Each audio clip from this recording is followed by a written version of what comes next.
篠原康俊です。まあ一応取締役会長ということでやってます。はい。ここでは準備と上薬かけたり釜を積んだりするのがもうほとんどですね。とにかく1年のうちの半分近くは販売に回ってるので、帰ってきたらもうすぐ準備ですね、まず。次の準備の段取りとしないといけないので、もうそれに振り回されてるっていうのが一番。6歳。もう本当に貧乏だったです。ほぼほぼあんまり食べるものもないような時代だったので、自分たちは山に登って山でいろんなものを取ってきたりなんだりして食べてた。風呂が五右衛門風呂だったんで、風呂の炊き物、そういうものを取りに行った時にそういうのを取ってきたり、山にも掘りに行ったりして、で川に行けば魚釣りに行ってそれを晩ご飯のあれにしたりして、いつもそういうことばっかりやってた。20歳ぐらいですね。片間のろくろの方はずっとやってたんですけど、お料理屋さんでちょっとこだわった形の注文とかなんとかがあったら、その形があるものを別の形に変えたりなんだりして、削ったりなんだりしてやってたっていうのはね、結構あったですね。もうやっぱり若い時だからもうどんどん挑戦っていうような感じでやってたんですけどね。でまあどんどんやっぱりいろんな人たちが応援に来てくれてたから、アイデアもどんどんこう与えてもらうし、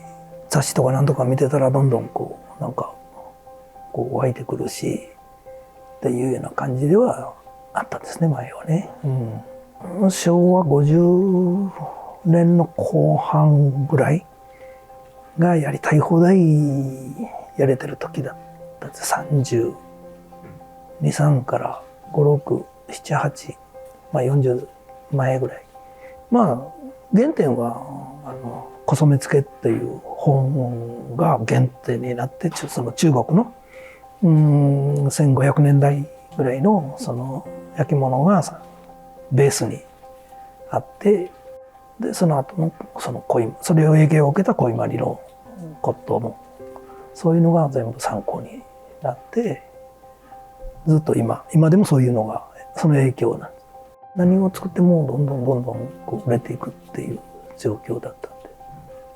もう何でもですね、できた時代だったんですね。その後はもう結婚して26の時ですね。お前にみんな任せるっていう、その時に全権全部任されたんです。その当時はもうね、工場は火の車でとんでもないことだったんですけど、借金ばかりで。注文は山のように来てたので、夜中も2時ぐらいまで毎晩土曜日も日曜日も全部仕事して、でもそれを一つ一つクリアしていく。そこですごく楽になっていった。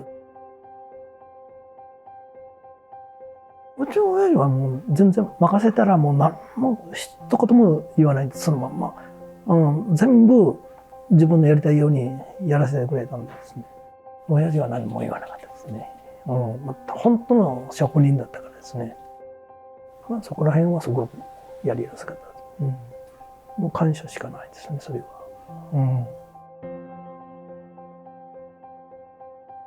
いや、お客さんと話してる時が面白い。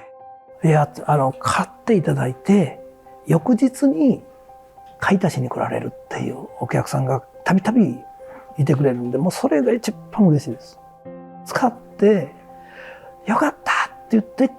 また追加で買いに来てくれるのはもう最高に嬉しいですね。自分が作った料理が自分の料理じゃないみたいって言って帰ってくる。すごく晴れるって。外国人もですけど、外国人の人もやっぱりそんな感じの人もリピーターになってくれてる外国人の方もいたりして、本当にその話を聞くとすごく嬉しい。うん、とにかく料理の邪魔をしないようにするっていう、器に自己主張をできるだけさせないし、焼き物は料理の着物、そういう捉え方なので、あんまり色も濃く、ちょっとやや薄めにっていう、控えめにっていう感じのものづくりっていうことを心がけてるんですね。でも自宅でいつもうちのだけで食べてるからですね。まあ食事はほとんど家庭ではもううちのものだけだからですね。自分なんかは、自分が直接お客さんの前に立って販売することで、若い人たちに、20代、30代の人たちに興味を持ってもらうのが一番いいのかなと。そういう人たちを大事にしたいというので、また来てねって言ってね、いつも言ってますけどね、次につなげるための一つの方法でもあるし。今の目標といえば、難波の高島屋と梅田の阪急と、それから日本橋の三越と銀座の三越と新宿高島屋にうちのコーナーを作ってもらってるんですけど、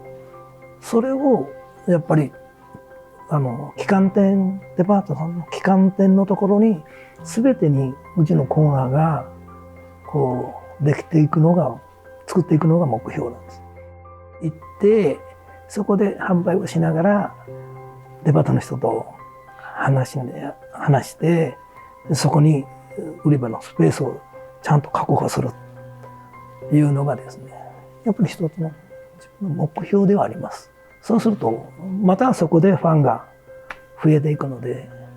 どっちがいいのかなと思ってますけどね。それも結局こっちの工場の稼働にもつながってくるし。